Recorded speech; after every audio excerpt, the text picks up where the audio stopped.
قرآن مجید کی تلاوت کو اپنے معمولات میں شامل کر دیجیے گا.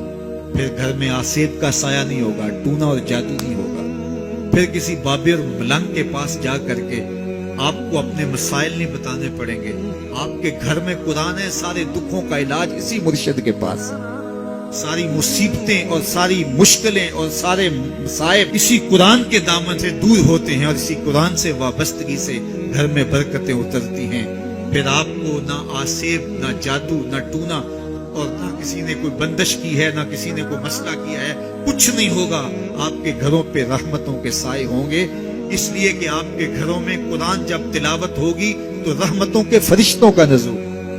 تو جب رحمتوں کے فرشتے تمہارے گھر میں اتریں گے تو پھر کوئی مصیبت, کوئی پریشانی, کوئی بندش, کوئی دکھ آپ کے گھروں میں نہیں ہوگا. اس لیے قرآن مجید کی تلاوت کو اپنے معمولات زندگی میں شامل کیجیے.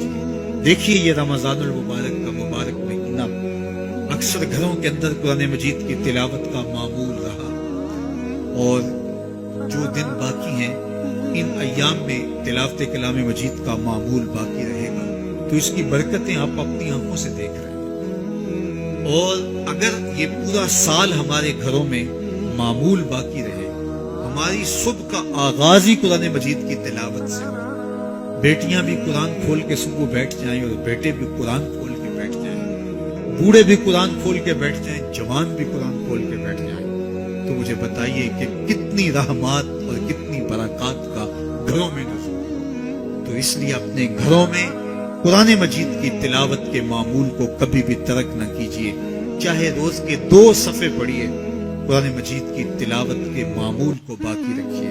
اور اگر اللہ آپ کو نصیب کرے تو اس کو مفہوم اور ترجمے کے ساتھ پڑھنے کی کوشش کیجیے, تاکہ قرآن کا جو ہمارے نام پیغام ہے وہ بھی ہم سمجھ پائیں کہ قرآن ہمیں کیا بتا رہا ہے اور ہمیں کیا میسج دے رہا ہے, تاکہ ہماری زندگیاں اس پاکیزہ کتاب کی روشنی اور کتاب کے اجالوں میں بسر ہو. اور یہ کتاب اللہ کا تیسرا حق ہے کہ اس کو مفہوم و مطلب کے ساتھ سمجھنے کی کوشش کریں. یہ ہمارے رب کا ہمارے نام پیغام ہے. آپ کے کسی دوست کا, کسی ملنے والے کا آپ کے نام خط آ جائے اور وہ اس زبان میں ہو جو زبان آپ نہ جانتے ہو, تو اتنی دیر تک آپ مطمئن نہیں ہوتے جب تک اس کے مندرجات سمجھ نہیں لیتے, کسی ایسے شخص سے وہ مضمون جان نہیں لیتے جو وہ زبان جانتا ہو.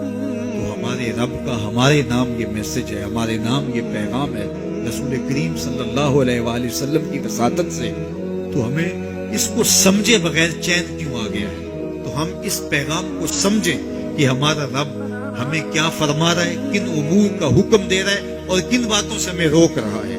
اگر ہم قرآن مجید کو اس انداز سے تلاوت کریں گے اور قرآن مجید کو سمجھ کے پڑھیں گے تو ہماری زندگی خود بخود تبدیل ہوتی چلی جائے گی. یہ کتاب زندہ ہماری زندگی کے اندر اجالے اور روشنیاں ڈال دے گی, اور ہمیں زندگی گزارنے کا راستہ دکھائے گی, جو کہ اس کے عجائبات